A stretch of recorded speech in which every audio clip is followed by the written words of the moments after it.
আসসালামু আলাইকুম বন্ধুরা, কেমন আছেন? সবাইকে রমাদানের শুভেচ্ছা জানাচ্ছি। আজকে আলু দিয়ে মাছ রান্না করব। প্রথমে মাছগুলো ভেজে নিয়েছি লবণ হলুদ দিয়ে। তারপরে আলুগুলো ভেজে নিতে হবে লবণ হলুদ দিয়ে।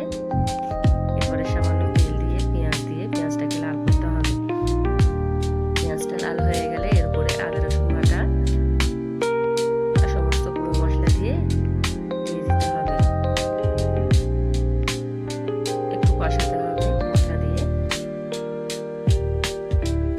তরকারিটা খেতে খুব সুন্দর লাগে। আলু আর মাছ রান্না করা, বিশেষ করে কাতলা মাছ দেবেন, কাতলা মাছটা বেশি ভালো লাগে খেতে।